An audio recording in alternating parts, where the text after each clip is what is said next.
Assalamualaikum warahmatullahi wabarakatuh. Waalaikumsalam. Alhamdulillahirabbil alamin. Hamdan wa syukran lillah, amma ba'du. Allahumma sholli ala sayyidina Muhammadin sholatan taj'aluna biha min ahli ilmi zahiran wa batinan wa tahsyuruna biha min ibadika sholihin.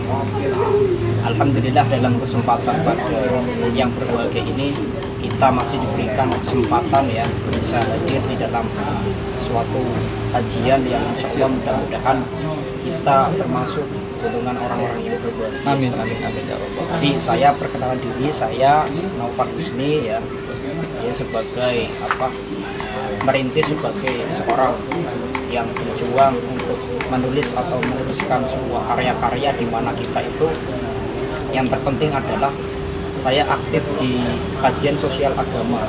Saya bentuk satu komunitas yang bernama Kedamaian, itu artinya adalah kedai, yang artinya tempat makan, kalau tempat makan seperti itu. Cuman kita tidak menyebutnya tidak tempat makan, artinya kita menyebutnya itu forum di mana kita saling mengkaji suatu problem-problem sosial dalam rangka untuk mendamaikan suasana seperti itu. Saya Naufal Husni dari Brebes ya, Brebes Jawa Tengah. Monggo persilakan untuk narasumber kita Gus Akin Asrori dari mana nanti perkenalan diri ya. Kenalkan, Assalamualaikum warahmatullahi wabarakatuh. Waalaikumsalam warahmatullahi wabarakatuh. Perkenalkan, sebenarnya nama saya susah diperbukakan ya, nama saya Akin Asrori, asli desa Balabulang Wetan, Kecamatan Balabulang, Kabupaten Tegal. Saya ini sohibnya beliau, Ustaz Husni ya. Masya Allah. Yang mempunyai channel Naufal Husni ya. Sebelum kita nonton biasa ya Mas ya, like dulu ya, biar kita nggak tegang ya Pak. Suasana jalan semua. Insya Allah mudah-mudahan diskusi kita kali ini tentunya mudah-mudahan berjalan damai sesuai dengan judulnya, diskusi damai sambil ngopi, dengan suasana juga yang sangat damai. Nggak hujan, nggak panas lalu panas ya. Ini luar biasa, subhanallah dan Allah. Ya, terima kasih kami sampaikan sama beliau Gus Akin Asrori yang telah memperkenalkan diri ya. Tentunya dalam kesempatan kali ini kita bersama-sama bersilaturahmi dalam rangka untuk mengkaji suatu permasalahan yang berarti itu suasananya adalah untuk mendamaikan, di mana kita mempunyai tema di sini adalah pesantren dan NKRI seperti itu. Kira-kira kalau lebih singkatnya ini sebelum kita jauh pembahasan mengenai pesantren dan NKRI, saya yang unik begitu, yang saya ingin tanyakan adalah ketika kita menyebut sebagai golongan orang-orang yang pesantren itu, apa sih sebenarnya definisi dari pesantren itu? Apakah ada perbedaan antara madrasah Islamiyah atau yayasan Islamiyah ataupun gimana itu? Definisi pesantren menurut jenengan gimana? Oke, bismillahirrahmanirrahim. Alhamdulillahirabbil alamin wal aqibatu lil muttaqin wa la udwana illa 'alal zalimin. Shalatu wassalamu ala khairi khalqi sayyidina Muhammadin wa ala alihi wa sahbihi ajmain. Langsung saya akan menjawab ya pertanyaan Ustaz Husni. Definisi dari pesantren ini apa?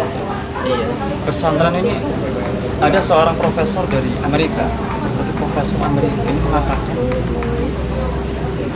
bahwa ciri khas Indonesia adalah pesantren. iya, Pesantren adalah ciri khas dari Indonesia. Indonesia. Karena di luar Indonesia tidak ada tempat seperti ciri khas di sana. Iya, Tempat khusus dalam belajar agama dan di mana anak-anak tersebut itu bermukim. Jadi nama pesantren ini khusus di Indonesia saja. khusus Indonesia ya. Di luar ada namanya sama juga sih ya, pesantren ya. Cuma lebih ciri khasnya pesantren Indonesia adalah yang di tanah air kita. Nah, pesantren sendiri adalah apa? Sarana belajar, tempat untuk belajar agama, tempat untuk belajar pendidikan. Jadi di pesantren ini yang khas adalah bukan hanya sekedar tempat belajar, tempat pendidikan seperti sekolah lainnya saja. Tapi yang membedakan pesantren dengan sekolah umum lainnya, ini adalah bagaimana di dalam pesantren ini ada sistem kurikulum yang berbeda. Sistem Selain di pesantren diajarkan pengajian, pelajaran juga ada. dirosa. Tapi pesantren juga diajarkan tentang makna kehidupan.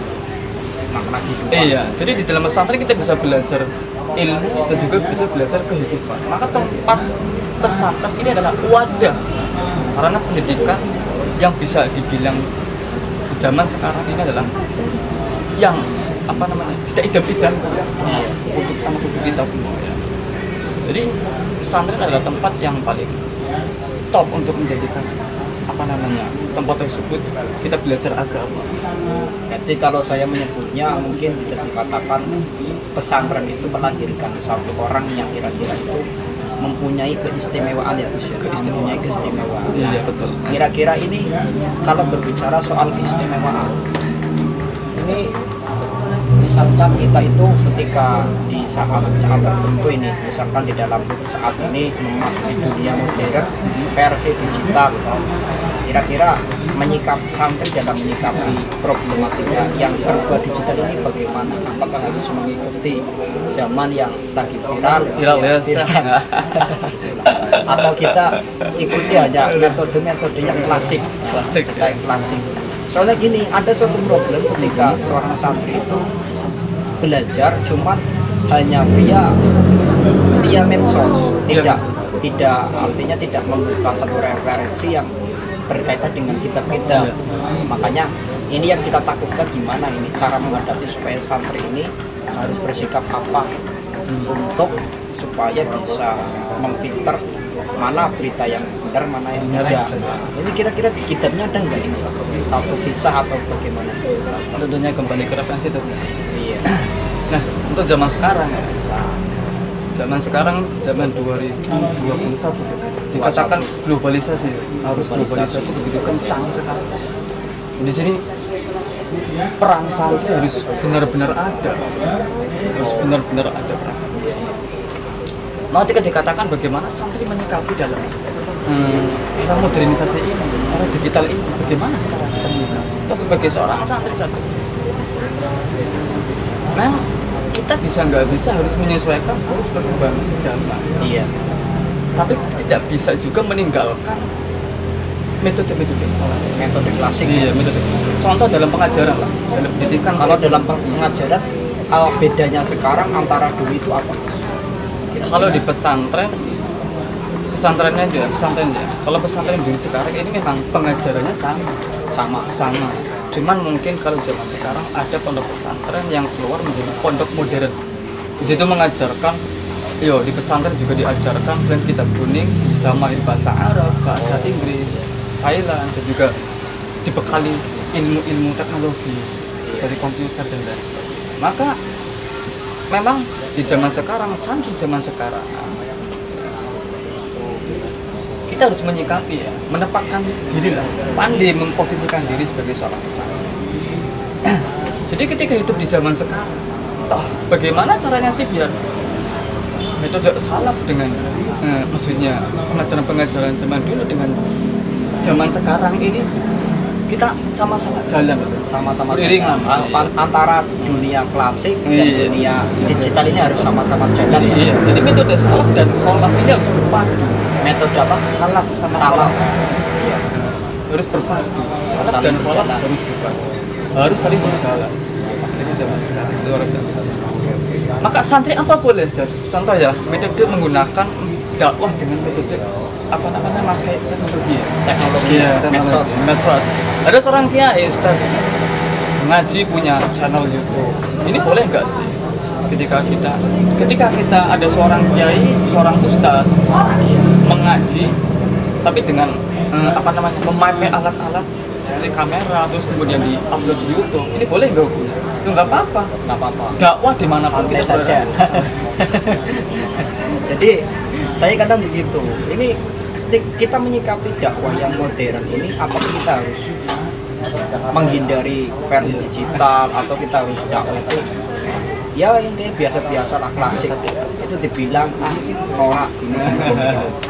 Itu sebenarnya boleh nggak apa-apa. Maka seorang santri harus pandai menempatkan diri, karena zaman sekarang ini kan gesturnya, maksudnya semua orang ini yang didirikan adalah untuk apa? Untuk mengayomi untuk mencetak regenerasi penerus bangsa, untuk mencetak kader-kader pemimpin, untuk mencetak para lulusan-lulusan yang kelak nanti bisa menjadi public figure yang ibarat itu bisa mendamaikan persoalan, apalagi persoalan bangsa.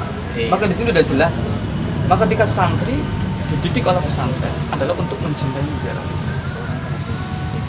Santri dididik oleh pesantren, pesantren mendidik anak-anak.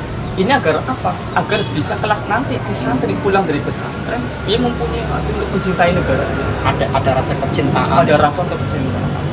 Berarti kalau hubungan santri dan negara ini sangat erat sekali. Erat sekali. Jadi kalau kita memandang hubul watan minal iman tidak sekedar hanya kata-kata, tidak hanya sekedar ini makalah, akan tetapi ini termasuk bagian daripada tantangan dan ini memang tujuan kita untuk mencintai negara, walaupun memang itu bingkainya bingkai santri ataupun bingkainya bingkai apapun itulah.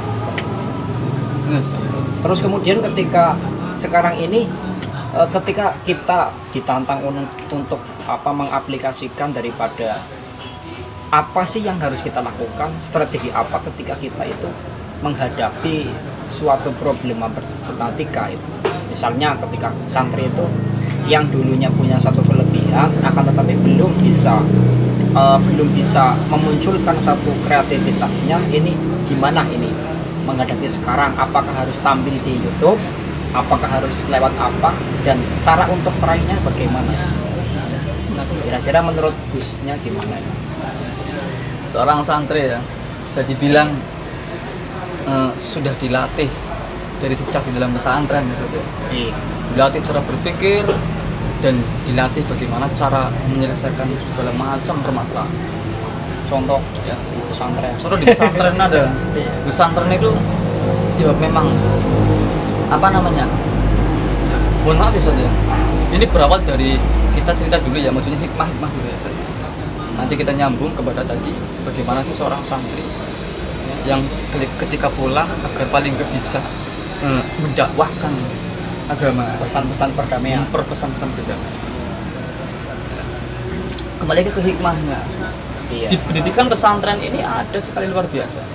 Salah satu di antaranya adalah membuat santri berpikir. Ini adalah ketika seorang kiai, ketika seorang kiai mau mengaji taklim, ya, kemudian santri datang. Santri ini diharuskan wajib datang terlebih dahulu sebelum kiai datang ke majelis. Maka ketika ada seorang santri terlambat, ya udah mulai 5 menit mulai nih. Gimana? Asli seorang santri pikir tepatnya di masjid misalnya, di masjid. Nah, ketika dia udah mulai baca kalam mu'alif rahimahullah ta'ala dan sebagainya, santri baru muncul, waduh terlambat saya. Pasti dirasa malu loh, nggak mau masuk ke masjid, pasti pengennya di luar aja. Kayak dulu saya juga pernah loh terlambat, ya Allah, di kelas terlambat. Kakak di kelas. Lebih identik, saya malu loh. Aduh, saya malu, saya nggak akan masuk ke masjid. Ya udah mulai ngaji nih, saya di luar aja lah, ngaji di luar aja. Saya mau menatap muka kiai, malu. Iya. Maka dari sifat malu ini santri dilatih untuk berpikir. Kemudian dari disiplin waktu di dalam pesantren, contohnya disiplin sholat jamaah, disiplin makan bersama, disiplin mandi harus mengantri. Disiplin. Iya, ini mempunyai hikmah, bahkan hal-hal yang seperti ini bisa membuat pengalaman dari seorang santri yang akhirnya santri ketika pulang dari pesantren mempunyai komitmen yang bertanggung jawab. Artinya ada kecintaan sama negaranya, harus dipertanggungjawabkan ya seperti ini. Punya komitmen. Maka apa ketika santri pulang, santri udah dibekali pengalaman mental, pengalaman berpikir. Nah, maka ketika menghadapi situasi seperti ini, zaman negara, ya, saja. Zaman sekarang ini negara sedang kisruh-kisruh misalnya. Ada masalah ini, permasalahan ini, problem ini datang belum selesai, datang lagi problem yang lain. Ini santri harus menyikapi seperti ini. Sedangkan bagaimana peran santri yang pulang dari pesantren, tapi dia belum mempunyai sarana gitu. Belum mempunyai madrasah, belum apa-apanya, nggak punya pesantren. Sarannya sendiri juga seperti sarana dakwahnya juga nggak ada, kayak HP, Oh, belum mengenal media sosial, berarti masih klasik ya. masih klasik. Maka saya katakan, tekankan untuk para santri yang baru pulang dari pesantren, jangan pernah malu untuk tampil di tengah-tengah masyarakat. Luar biasa. Dengan cara apapun, dengan cari jalan ya. Supaya apa? Supaya nilai-nilai Islam terus berkembang, nilai-nilai arti perdamaian terus berkembang. Iya, asal Islam yang damai, yang menyejukkan seperti itu ya. Maka Jadi, santri seperti harus begitu juga. Jadi nanti sahabat-sahabat sekalian kita bisa saksikan di channel kita ya, Novel Channel. Nanti kita akan sampaikan di sana banyak Iya, benar. tentang kajian-kajian yang akan kita buat insya Allah. Tapi kalau yang unik itu, yang unik satu pelajaran yang bagi saya itu sampai melekat, seorang santri itu sampai sekarang diajarkan tentang perbedaan. Artinya meskipun berbeda daerah, berbeda suku, ya tapi dalam konteks satu agama mungkin seperti itu ya. Itu saja saling menghormati. Apalagi ketika seorang santri sudah hidup di masyarakat, perbedaan agama banyak, perbedaan suku dan karakteristik. Ini memang sangat bisa menguasai.